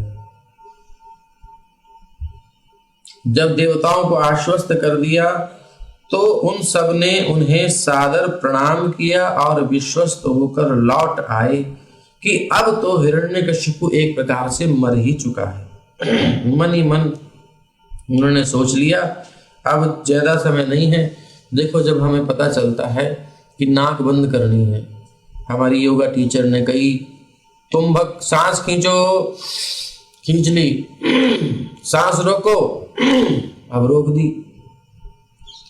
अब 1 2 3 4 अब सांस घुटने लगती है और योगा टीचर की तरफ देखता है बच्चा, मैम कब कहेगी या गुरुजी कब कहेंगे कि छोड़ो सांस, ओके रिलीज। तो ऐसे ही जब हमारी सांस रुकी हुई है, यानी इनकी सांस अटकी पड़ी है, तो जब भगवान ने कहा बस अब हो जाएगा, तो इनको लगा कि बस अब जान में जान आ गई। मानो टीचर कहे कि बस 2 3 10 तक काउंट करना है, तो जैसे ही 9 8 आता है, 9 आता है, तो हमारी जान में जान आ जाती है, भले भी सांस नहीं छोड़ी है। ऐसे ही भगवान ने कह दिया तो उन्होंने मान लिया, अब तो काम बन गया। तस्य दैत्यपतेः पुत्राश्चत्वारः परमाद्भुताः प्रह्लादो भून्महांस्तेषां गुणैर्महदुपासकः। हिरण्यकशिपु के 4 अद्भुत सुयोग्य पुत्र थे, जिनमें से भक्त प्रहलाद नामक पुत्र सर्वश्रेष्ठ था। निस्संदेह भक्त प्रहलाद समस्त दिव्य गुणों की खान थे, क्योंकि वो पूर्ण पुरुषोत्तम भगवान के अनन्य भक्त थे। यस्यास्ति भक्तिर भगवत्य किंचना, अकिंचना अनन्या केवला भक्ति जिसकी भगवान की होती है, जिसके हृदय में भगवान के प्रति ऐसा सेवा भाव होता है, वो जो सुख प्राप्त करता है वो कोई और प्राप्त नहीं कर सकता। उसके अंदर सारे गुण अपने आप समाहित होते जाते हैं बिना उसके प्रयास किए। जितनी अच्छे से हम भगवान की सेवा करने का प्रयास करेंगे, भगवान के नाम जप करेंगे, कथा सुनेंगे, इसमें डूबेंगे ना, नेचुरली सारी गॉडली क्वालिटीज हमारे अंदर आने लगेंगी, सारे गुण अपने आप आ जाएंगे। ऐसी विशेषता है भक्ति की। तो प्रहलाद भक्त के अंदर सारे दिव्य गुणों आ गए, क्योंकि भगवान के अनन्य भक्त थे। क्या क्या इनके अंदर गुण थे? बोले ब्रह्मण्यः शील संपन्नः सत्यसंधो जितेन्द्रियः आत्मवत् सर्वभूतानां एक प्रिय सुहृत्तमः दासवत्यन्नतार्याङ्घ्रिः पितृवत् दीनवत्सलः भ्रातृवत् सदृशः स्निग्धो गुरुष्वीश्वर भावनः विद्यार्थरूप जन्माढ्यो मानस्तंभ विवर्जितः। ऐसे गुण हैं प्रहलाद महाराज के अंदर। ऐसा कोई भक्त होता है तो उसका पूरा ब्रह्मांड मिलकर के उस बाल भी बांका करना चाहे, हिम्मत नहीं किसी की कर दे। क्या क्या गुण हैं? वे योग्य ब्राह्मण के रूप में पूर्णतया सुसंस्कृत हैं। ब्रह्मण्यः यानी असुर का पुत्र भी इन गुणों से संचारित हो सकता है। और सच्चरित्र है, चरित्र बहुत अच्छा है, परम सत्य को समझने के लिए दृढ़ संकल्प है। सत्य संधो शील है जीवन में, सत्य संध परम सत्य भगवान में अनुराग है। उन्हें अपनी इंद्रियों और मन पर पूर्ण संयम है। जितेंद्रिय इंद्रियों के गुलाम नहीं है, ये संयम है इनको। कब भगवान की सेवा में लगानी है, कौन सी सेवा में लगानी है, ये इनके हाथ में है। ये नहीं कि मन तो कुछ और कर रहा है, हम बैठे हैं भगवान की कथा में, मन कहीं और घूम रहा है, ऐसे नहीं है इनका, डूब जाते हैं। परमात्मा की भांति वो प्रत्येक जीव के प्रति दयालु हैं। भगवान सुहृदम सर्वभूतानां, सबके हितैषी हैं, सर्वभूत हिते रहता है, ऐसे ही भक्त भी सबका हितैषी होता है, हित में रहता है, कल्याणकारी काम करता है सबके हित के लिए। श्रेष्ठ मित्र थे, सब पर दयालु थे, सबके मित्र थे। वो सम्मानित व्यक्ति के साथ एक दास की भांति व्यवहार करते थे। अहंकार नहीं था इनके अंदर कि हम राजपुत्र हैं और हम जो है हिरण्यकशिपु जी के पुत्र हैं, सारे ब्रह्मांड के सामने मेरे सामने तेरी क्या चलती, नहीं, कुछ नहीं, लगता ही नहीं था। इतने प्यारे से थे, किसी भी श्रेष्ठ सम्मानित व्यक्ति के साथ बिल्कुल झुक करके नम्रतापूर्वक व्यवहार करते थे। गरीबों को वो पिता तुल्य थे और समान धर्माओं के प्रति वो दयालु भ्राता की तरह अनुरक्त रहने वाले, जो बराबर के हैं उनके साथ भाई के जैसा व्यवहार करते थे। और अपने आध्यात्मिक गुरुओं और वरिष्ठ गुरु भाइयों को पूर्ण पुरुषोत्तम भगवान की तरह मानने वाले थे। गुरुजनों में भगवत बुद्धि थी। साक्षात हरित्वेन समस्त शास्त्रैर, गुरु में भगवान की बुद्धि करना चाहिए, लेकिन इसका मतलब ये भी नहीं है कि गुरु को भगवान ही मान लेना चाहिए। वो प्रतिनिधि है भगवान के, इस दृष्टि से भगवान के समान उनका सम्मान आदर करना चाहिए। गुरु पर गुरुवाई नहीं दिखानी चाहिए। कुछ लोग होते हैं गुरु जी के ऊपर भी गुरुवाई दिखाते हैं, गुरु जी कहते हैं, फिर गुरु जी के ऊपर गुरुवाई दिखाते हैं, ऐसे हैं कई। तो वो उस बनावटी अभिमान से पूरी तरह मुक्त थे, जो उनकी उत्तम शिक्षा, धन, सौंदर्य और राजसी जन्म के कारण संभव था। शिक्षा भी थी, उत्तम धन भी उनके पास था ही, सुंदर भी थे और राजसी जन्म है, इसके कारण अभिमान तो होता ही आदमी के पास। लेकिन इनके अंदर एक भी अभिमान नहीं आया किसी भी कारण से। बनावटी अभिमान छोड़ दिया, वास्तविक अभिमान था कि हम तो हरि के हैं, हम तो भगवान के दास हैं, बस यही था। और क्या गुण थे इनके अंदर? नोद्विग्न चित्तो व्यसनेषु निस्पृहः, श्रुतेषु दृष्टेषु गुणेषु वस्तुदृक्, दान्तेन्द्रिय प्राण शरीरधीः, सदा प्रशांत कामो रहितासुरो सुरः। यद्यपि भक्त प्रहलाद महाराज का जन्म असुर वंश में हुआ था, किंतु वो स्वयं असुर नहीं थे, अपितु भगवान श्री विष्णु के महान भक्त थे। अन्य असुरों की तरह वो कभी भी वैष्णवों से ईर्ष्या नहीं करते थे। भयावह परिस्थिति आने पर भी, भयानक परिस्थिति आने पर भी कभी वो टेंशन में नहीं आते थे। उनके दिमाग के जो घोड़े दौड़ने बंद नहीं हो जाते थे। आदमी पजल हो जाता है, स्टक हो जाता है, बिल्कुल काम नहीं करता दिमाग, परिस्थिति आती है तो एकदम से ठंडा हो जाता है, क्या करूं, कुछ दिमाग नहीं चलता। ऐसा नहीं था इनका। भयानक से भयानक परिस्थिति आने पर भी प्रेम से भगवान का स्मरण करते रहते थे। उनकी कृष्ण भावना बाधित नहीं होती थी। हम लोग थोड़ी टेंशन आती है, हम लोगों का तो ये होता है ना, अब बॉडी में पेन है, हालत खराब है, तो उसमें चेतना जाती है। लेकिन जब भगवान में ऐसी लगन लग जाती है तो प्रहलाद महाराज जैसी स्थिति होती है, कैसी हो परिस्थिति आ जाए इनको टेंशन ही नहीं है, उसी सेवा में लगे हुए हैं आराम से। और वो वेदों में वर्णित सकाम कर्मों में प्रत्यक्ष या अप्रत्यक्ष रूप से रुचि नहीं लेते थे। तो वो सकाम कोई काम नहीं करते थे, वो भगवान की प्रसन्नता के लिए हर काम करते थे, अपने सुख के लिए कुछ नहीं करना। क्योंकि जान लिया था अलग से सुख मेरा है ही नहीं। सुख ये तो इंद्रियों की तृप्ति है, मेरा सुख, आत्म सुख तो मुझे श्री कृष्ण की सेवा में मिलने वाला है, उनके नाम रूप गुण लीला में मिलने वाला है। इसलिए कहीं रुचि नहीं रखते थे डायरेक्टली इनडायरेक्टली सकाम कर्मों में, चाहे वो वैदिक कर्मकांड ही क्यों ना हो। निसंदेह वो हर भौतिक वस्तु को बेकार मानते थे, व्यर्थ मानते थे। इसलिए वो भौतिक इच्छाओं से पूरी तरह रहित थे। कोई सेंस ग्रेटिफिकेशन की डिजायर ही नहीं है इनके अंदर, है ही नहीं। लाइन भी नहीं है, कोई लाइन भी आए कभी एक आध नहीं, कुछ नहीं है, कोई तरंग नहीं है, ब्लैंक, भौतिक कामनाएं खत्म। और जब तक कामना है, काम अछत सपनेहु सुख नाही, कामना जब तक रहेगी भौतिक सपने में भी सुख नहीं मिल सकता, क्योंकि मन सुख कब होता है? जब वो स्थिर होता है। मेडिटेशन में क्या होता है? मन स्थिर होता है, एक शांति का अनुभव अंदर होता है, और मन जिगजैग जिगजैग जिगजैग जिगजैग घूमे जा रहा है, घूमे जा रहा है, घूमे जा रहा है, तो आदमी पागल हो जाता है। और एक कामना का पत्थर पड़ता है तो जैसे पत्थर डालने से जल, जो शांत जल है, उसमें तरंगे आ जाती हैं, ऐसे ही कामनाओं के पत्थर पड़ते रहने से अंतःकरण में उद्वेलन आता है, बेचैनी होती है, उद्वेलित होता है, चित्त उद्विग्न होता है, बेचैन होता है, समस्या होती है। इसलिए कामनाओं को खत्म कर दो, भौतिक मन शांत प्रसन्न रहेगा।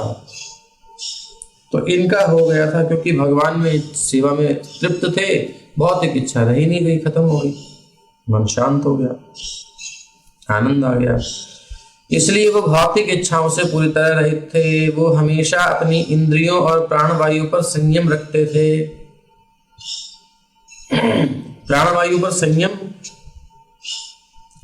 एक तो योगाचार्य समझेंगे कि योग के अनुसार, बट इसका एक अर्थ ये है, जब हम विषय भोग में लगते हैं तो हमारी प्राणवायु का अतिरिक्त व्यय होता है, भयभीत होते हैं तब सांस गति देखो, जब काम वासना से युक्त होते हैं तब सांस की गति देखो, है ना, जब लोभ से क्रोध से युक्त होते हैं तब सांस की गति देखो, देखा करो उस समय, लेकिन होश नहीं होता है।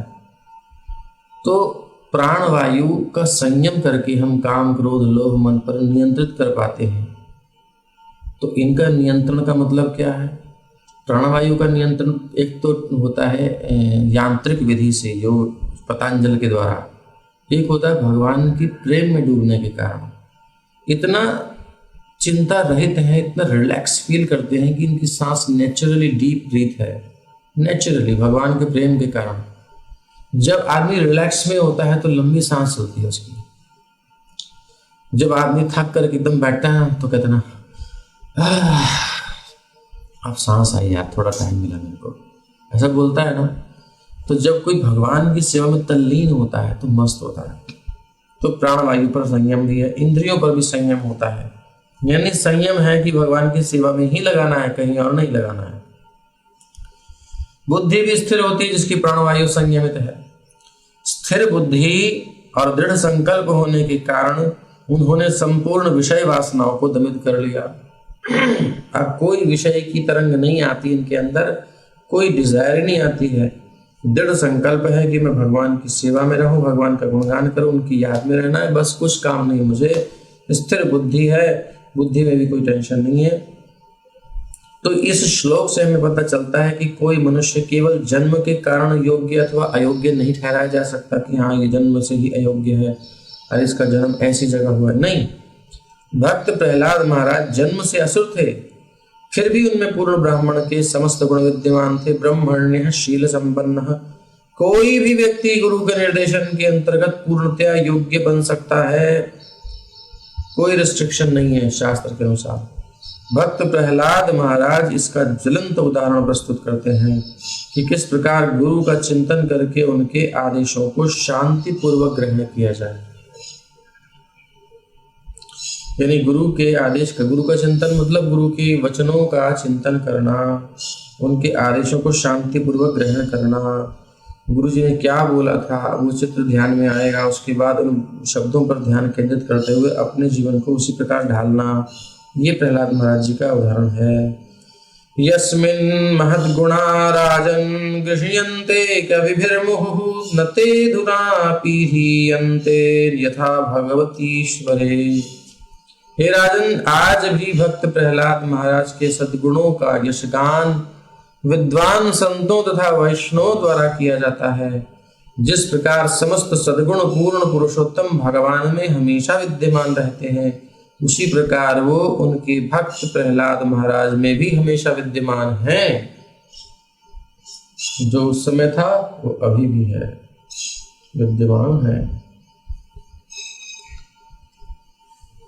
तो जिसमें भगवान की भक्ति होती है, जो भगवान का गुणगान करता है, उसका सब गुणगान करते हैं, उसकी जय जयकार करते हैं।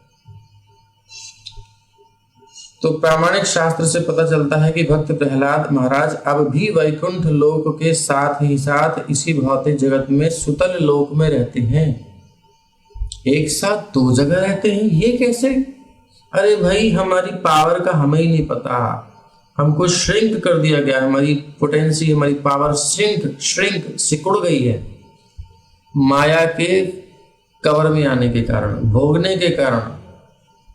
जितना व्यक्ति भोगी होता है ना, उतनी उसकी सामर्थ्य कम होती जाती है, उतना वो नीचे जाता है, चेतना डल होती जाती है। जितना तप करता है उतना निखरता जाता है।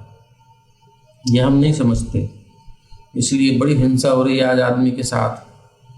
स्कूलों में हिंसा हो रही है, एंटरटेनमेंट के नाम पर हिंसा हो रही है, शिक्षा के नाम पर हिंसा हो रही है, हर जगह हिंसा हो रही है। कहाँ नहीं हो रही है? जहाँ हो रही है सब जगह हो रही है। एक्चुअल में आत्मा इतनी शक्तिशाली है कि वो अपने एक साथ कई जगह रह सकती है। अब ये बात बुद्धि में आएगी नहीं, क्योंकि हम भौतिक बुद्धि से काम कर रहे हैं और ये स्टेज है स्पिरिचुअल, आध्यात्मिक। तो एक साथ दो जगह रहते हैं, सुतल लोक में भी रहते हैं और वैकुंठ में भी रहते हैं। एक साथ विभिन्न स्थानों में रहने का यह दिव्य गुण पूर्ण पुरुषोत्तम भगवान की अन्य योग्यता है। गोलोक एवं निवसत्य खिलात्म भूता, भगवान देखते हैं मैं जैसा मेरा भक्त भी वैसा पावरफुल होना चाहिए। तो लीडर कौन जो अपने जैसा बना दे दूसरे को भी? भगवान सबके नेता हैं। नाम है विष्णु सहस्त्र, गोपाल सहस्त्र नाम है, नेता नाम है उनका। तो भक्त अपनी अनन्य भक्ति के कारण श्री भगवान जैसे ही गुण प्राप्त कर लेता है। सामान्य जीव इतने योग्य नहीं हो सकते, लेकिन एक भक्त तो पूरी तरह से नहीं, परंतु अंशतः भगवान की तरह योग्य हो सकता है। थोड़ा मात्रा कम होती है, बट भगवान की सब क्वालिटीज आ जाती हैं। यं साधु गाथा सदसी रिपवो शिशुरा नृप प्रतिमानं प्रकुर्वन्ति किमुतान्य भवादृशाः। हे राजा युधिष्ठिर, किसी भी सभा में जहां संतों और भक्तों की चर्चा हो चलती है, वहां पर असुरों के शत्रु देवतागण तक भक्त प्रहलाद महाराज का महान भक्त के रूप में उदाहरण देते हैं कि महान भक्त प्रहलाद महाराज। बोले भक्तराज प्रहलाद की जय। तो आपका तो कहना ही क्या, जो भक्त प्रहलाद महाराज का उदाहरण सदा देते रहते हैं, यानी कि नारद जी युधिष्ठिर जी को कह रहे हैं। अगला श्लोक है गुणैर्लसमसंख्यैर्माहात्म्यं तस्य सूच्यते वासुदेवे भगवती यस्य नैसर्गिकी रतिः। भला ऐसा कौन है जो भक्त प्रहलाद महाराज के असंख्य दिव्य गुणों के नाम गिना सके? उनको वासुदेव भगवान श्री कृष्ण में अविचल श्रद्धा और अनन्य भक्ति थी, यानी इनकी श्रद्धा को विचलित नहीं कर सकता था कोई। बड़े से बड़ा संकट, बड़ी से बड़ी समस्या, बड़े से बड़ा लोभ प्रलोभन, किसी में इनका मन नहीं जाएगा, विचलित नहीं होगा एक क्षण को भी। हमेशा दृढ़ता से बिल्कुल ठोक करके भगवान के चरणों में पड़ा हुआ है। अविचल श्रद्धा और अनन्य भक्ति। एकले ईश्वर कृष्ण, एकमात्र भगवान श्री कृष्ण ही मेरे स्वामी है और किसी का और कोई मेरा स्वामी नहीं है। वही मेरे स्वामी है, मैं उनका दास हूं। हिरण्यकशिपु ने कहा मैं भगवान, मेरी पूजा कर। दुनिया करती है, बोले हम नहीं जानते, हम तो अपने प्रभु को जानते हैं। तो ऐसी इनकी दृढ़ता, दृढ़ भक्ति, अनन्य भक्ति, भगवान श्री कृष्ण के प्रति उनकी अनुरक्ति अपनी पूर्व भक्ति के कारण स्वाभाविक थी। यद्यपि उनके सद्गुणों की गणना नहीं की जा सकती, किंतु उनसे सिद्ध होता है कि वो महात्मा थे।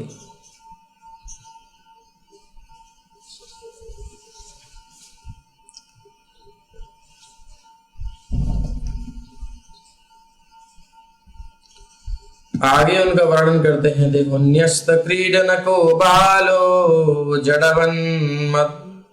जडवत्तन्मनस्तया कृष्ण ग्रह गृहीतात्मा न वेद जगदीदृशम।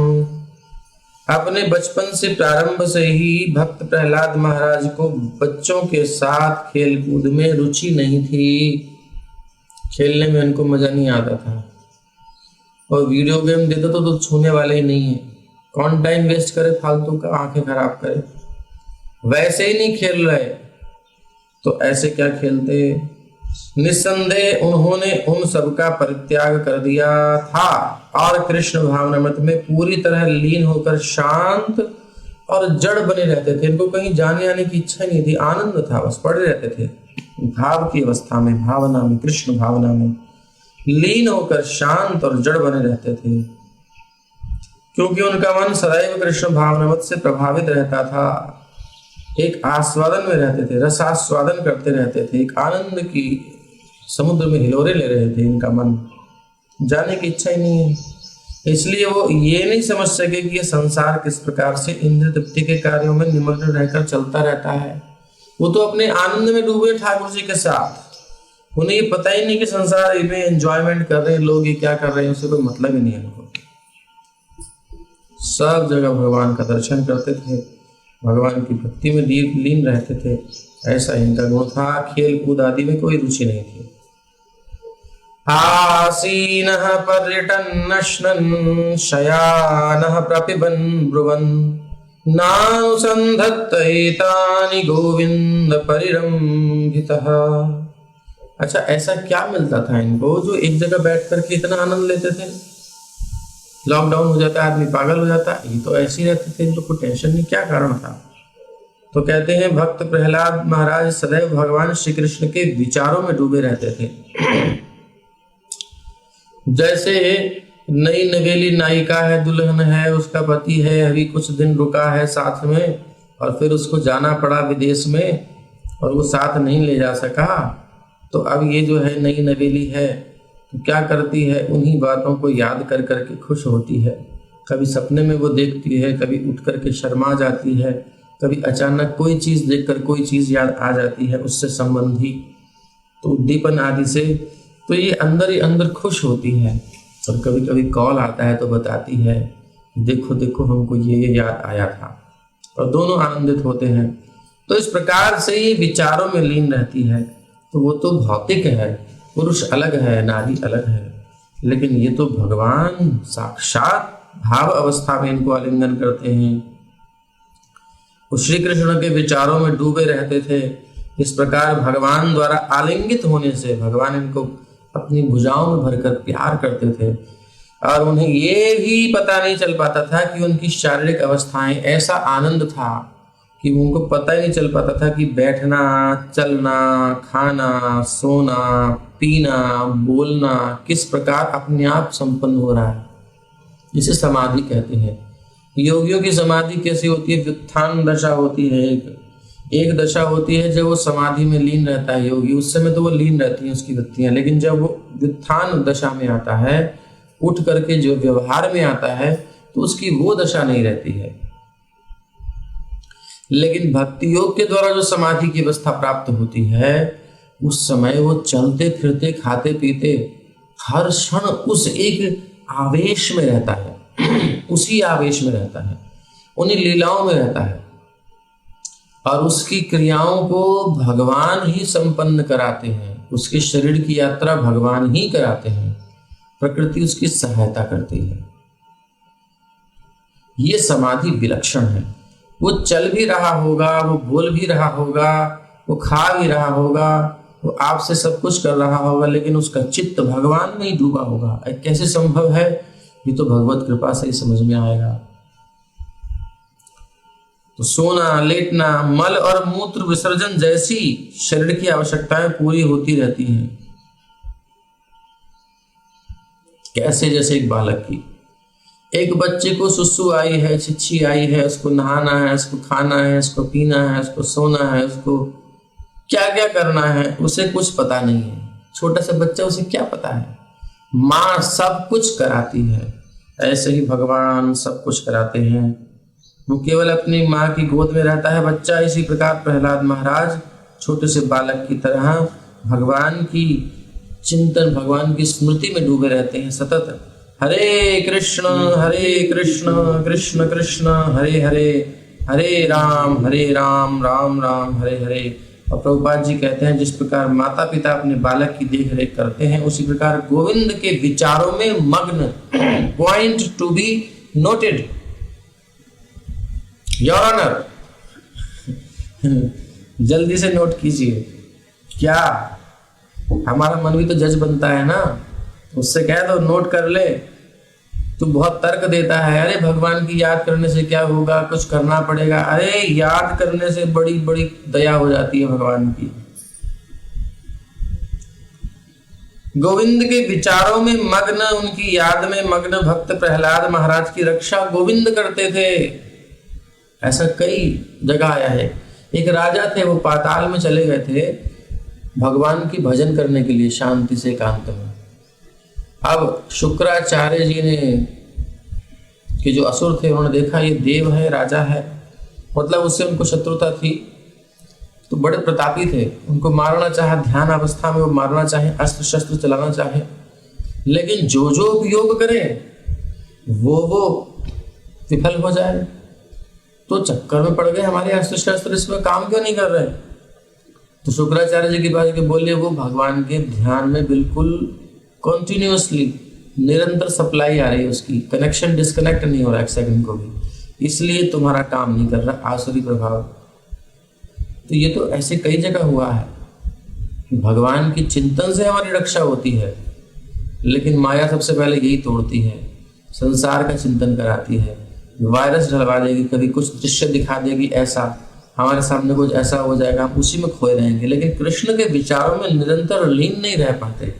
लीन रह ले तो आनंद आ जाए।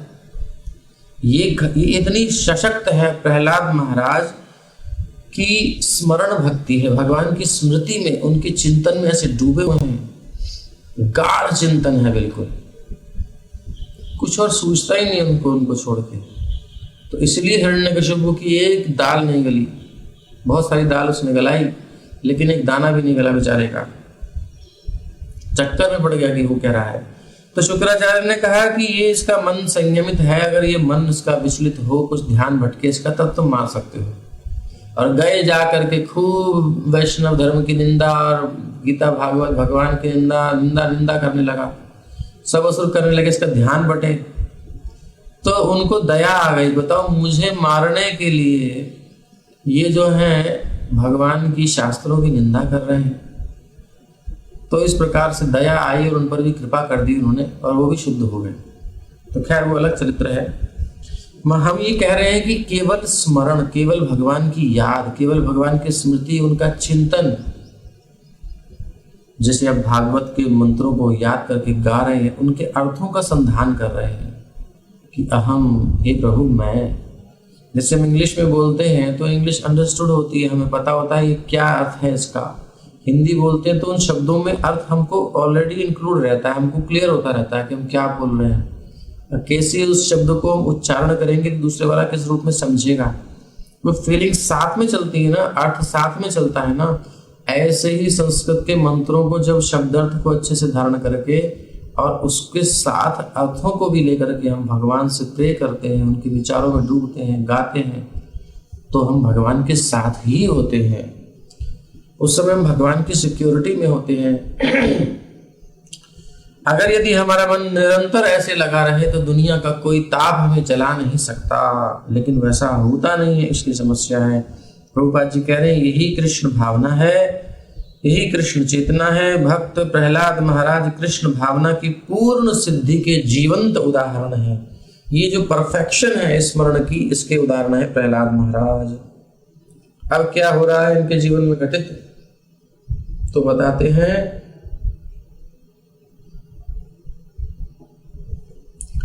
क्वचिद्रुदति वैकुंठ चिंता शबल चेतनः, क्वचिद्धसति तच्चिंता ह्लाद उद्गायति क्वचित्। कृष्ण भावना में आगे बढ़ते रहने से वो कभी रोते, कभी कभी उनको लगता कि ठाकुर जी कहाँ चले गए, अंतर्धान हो गए क्या, मुझे दूर चले गए क्या, एकदम रोने लगते। हे प्रभु कहाँ हैं, आई नंद तनुज किंकरम पतितम माम विषमे भवाम बुधौ, कृपया तब पाद पंकज स्थित धूल सदृशम विचिंतय। आंखों से आंसू बहने लगते, लेकिन कनेक्शन नहीं टूटा ना, भगवान की तो याद रही। और कभी कभी लगता है भगवान आ गए, कन्हैया आ गए, तो तुरंत हंसने लगते खिलखिला करके। कभी हर्षित होते और कभी खूब जोर से गाते उच्च स्वर में, श्री कृष्ण गोविंद हरे मुरारे, हे नाथ नारायण वासुदेव, मधुकैटभारे यज्ञेश नारायण कृष्ण विष्णु, हरे मुरारे मधुकैटभारे। ऐसे कर करके गाने लगते जोर जोर से उच्च स्वर में।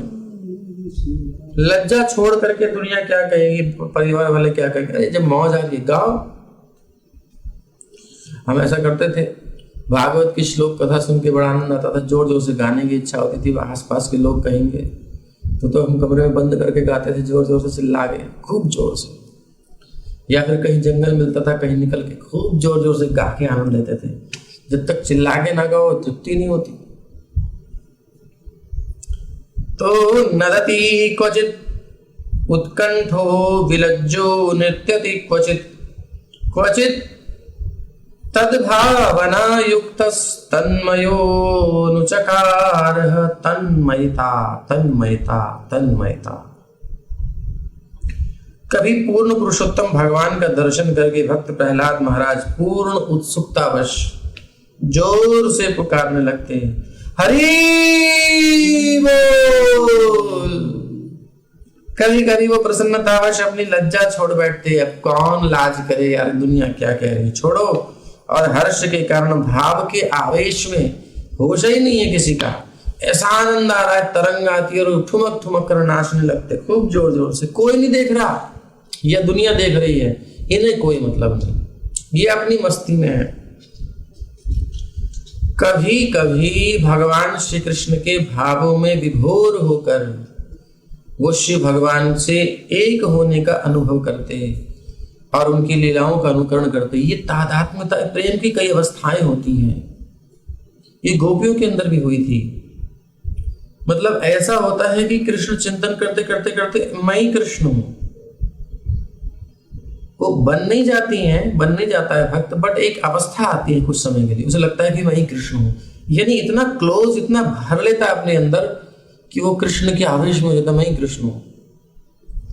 गोपियां क्या कहती हैं, जब भगवान का विरह सताता है सताता है सताता है, कहाँ है कृष्ण, कहाँ है कृष्ण, खोजते खोजते रो रो करके परेशान हो जाती हैं, तो उनको उस याद में ऐसा अभिनिवेश हो जाता है कि कृष्णो हम, मैं कृष्ण हूं।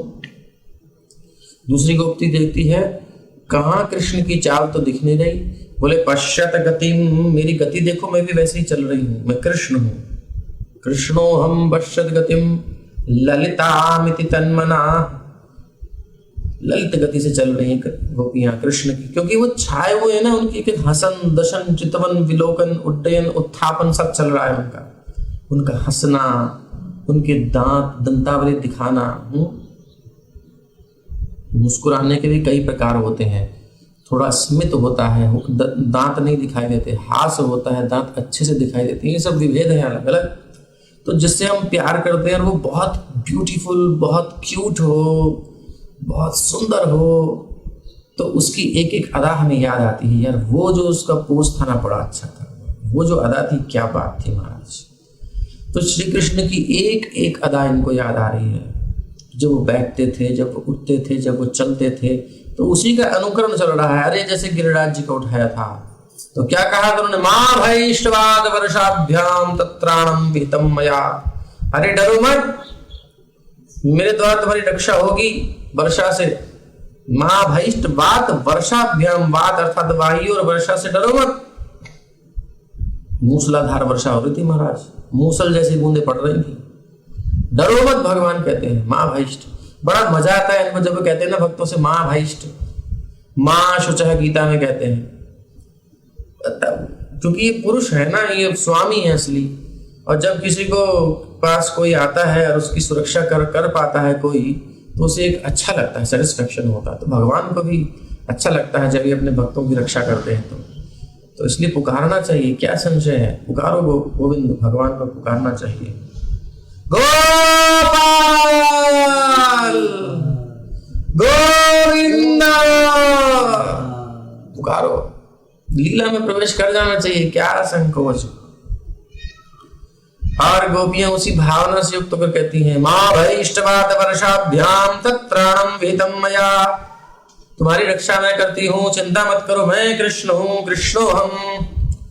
कैसे करती है? बोले पर्वत उठाना पड़ेगा। अब गोपी तो पर्वत उठा नहीं सकते, वो भगवान भगवान है, तो क्या करती हैं?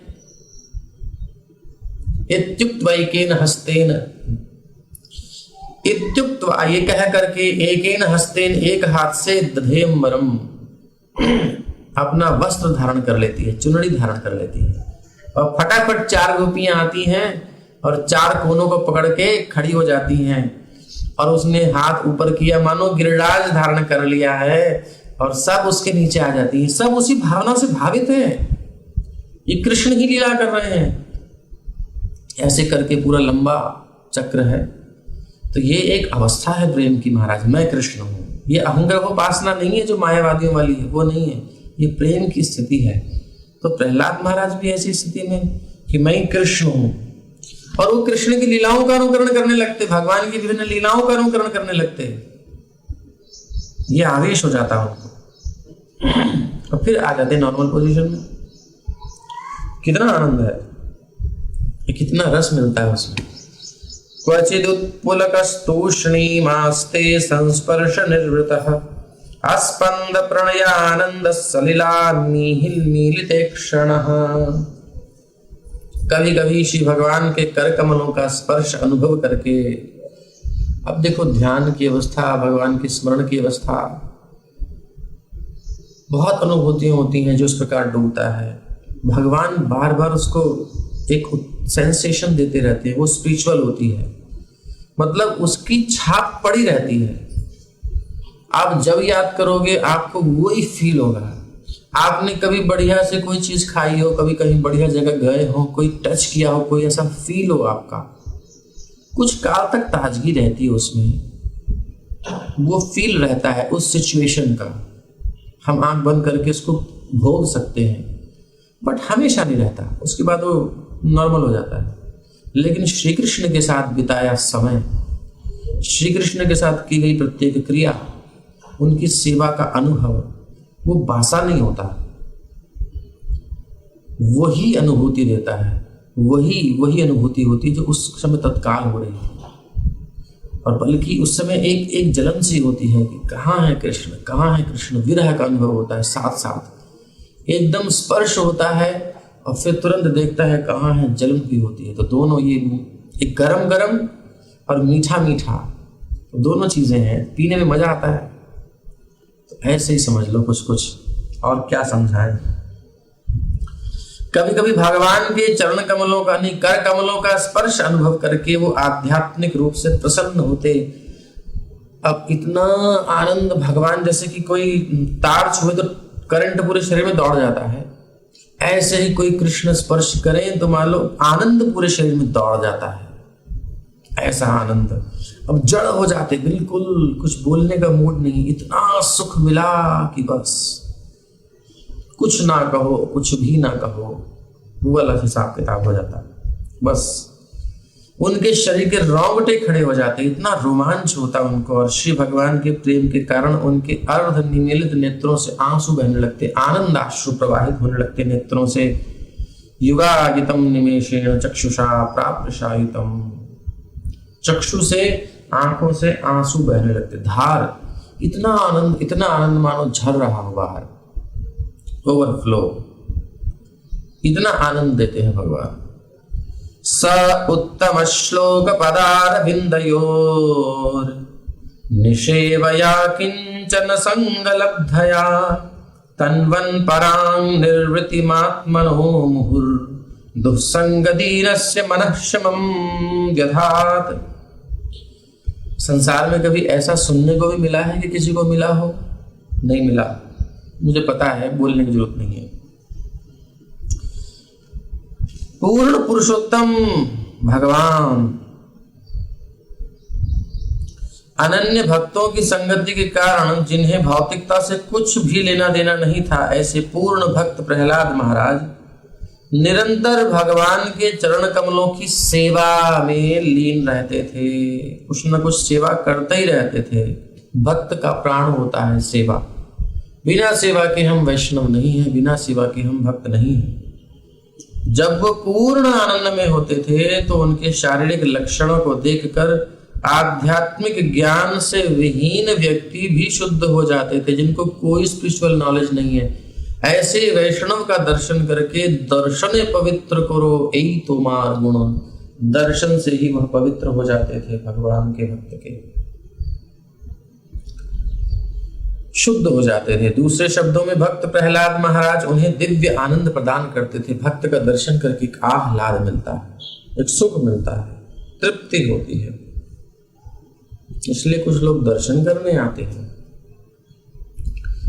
तस्मिन् महाभागवते महाभागे महात्मनि हिरण्यकशिपु राजन् करोदघमात्मजे। हे राजा युधिष्ठिर, उस असुर हिरण्यकशिपु ने इस महान भाग्यशाली भक्त प्रहलाद को सताया था। यद्यपि वो उसका अपना ही पुत्र था, फिर भी सताया था। परीक्षित युधिष्ठिर जी तुरंत पूछते हैं, श्री युधिष्ठिर उवाच देवर्ष एतदिच्छामो वेदितुं तव सुव्रत।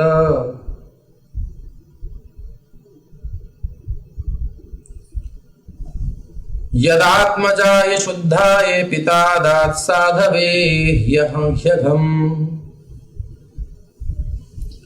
महाराज युधिष्ठिर ने कहा, हे देवर्षि, हे श्रेष्ठ आध्यात्मिक पथ प्रदर्शक हिरण्यकशिपु ने शुद्ध तथा श्रेष्ठ संत भक्त प्रहलाद महाराज को अपना ही पुत्र होने पर भी किस प्रकार इतना अधिक कष्ट दिया।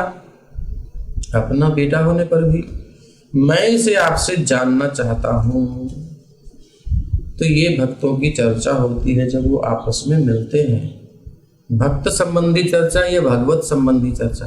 भगवान की चर्चा में भक्त आए जाते हैं, भक्त की चर्चा में भगवान आते हैं। इसलिए भागवत भक्त और भागवत दोनों का ग्रंथ है, भगवान और भक्त का। अगर आपको किसी की चर्चा करनी है तो भागवत में करो। हरे कृष्ण कृष्ण कृष्ण हरे हरे, हरे राम राम राम हरे हरे।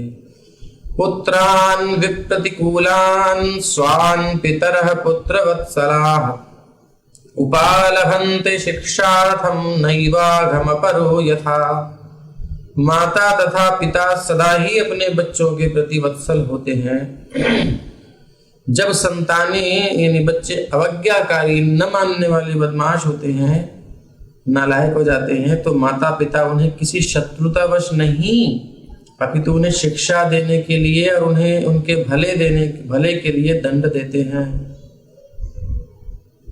अगर माता पिता बच्चे को मारते भी हैं, डांटते भी हैं, तो उसके भले के लिए, शत्रुतावश नहीं। तो हिरण्यकशिपु ने क्यों अपने इतने नेक पुत्र भक्त प्रहलाद महाराज को प्रताड़ित किया, ये सब जानने हेतु मैं अत्यंत उत्सुक हूं। किमुतानुवशान् साधूंस्तादृशान् गुरुदेवतान् एतत् कौतूहलं ब्रह्मन् अस्माकं विधम प्रभो। पितुः पुत्राय यद्वेषो मरणाय प्रचोदितः। महाराज युधिष्ठिर ने आगे पूछा, भला एक पिता के लिए ये कैसे संभव हुआ कि वो अपने आज्ञाकारी, सदाचारी तथा पिता का सम्मान करने वाले, नालायक भी नहीं है, आज्ञाकारी हैं, सदाचारी हैं, आचरण भी अच्छा है और फिर पिता का सम्मान भी करते हैं। ऐसे पुत्र के प्रति कैसे कोई पिता इतना उग्र बन गया। हे ब्राह्मण, हे स्वामी नारद जी, मैंने कभी ऐसा विरोधाभास सुना नहीं। उस समय दुर्लभ था, आजकल तो बहुत सुनने को मिलता है, उस समय नहीं था। बोले ऐसा मैंने कभी विरोधाभास सुना ही नहीं कि कोई वत्सल पिता अपने नेक पुत्र को मार डालने के उद्देश्य से उसे दंडित करे, मारने के लिए। कृपा करके इस संबंध में हमारे संशयों को दूर कीजिए। हमारे संशय हैं।